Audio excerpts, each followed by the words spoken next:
On parle bien d'un ours. Un ours. Pourquoi tu dis qu'il fume des clopes? C'est le débarquement qui a fait basculer la Seconde Guerre mondiale. Moi j'aurais dit oui, mais... Bah alors, ça dépend pour qui, parce que si on parle pour les Japonais, c'est pas le débarquement. Non, côté Europe, oui, côté Europe, j'ai envie de dire oui. C'est une idée qui est très populaire en Occident. C'est le front de l'Est. Mais c'est exactement ça. C'est sur le front de l'Est, l'URSS avait déjà infligé 80% des pertes allemandes. Donc le débarquement a beaucoup contribué évidemment à encercler les Allemands et à avoir des positions sur plusieurs fronts. Un ours s'est fait enrôler dans l'armée polonaise. Vrai. Faux.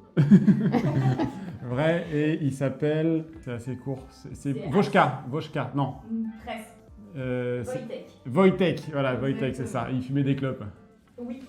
Il a été élevé par les soldats, il dormait dans leur tente, il mangeait avec eux, il se mettait même au garde à vous avec ses compagnons lors des rassemblements.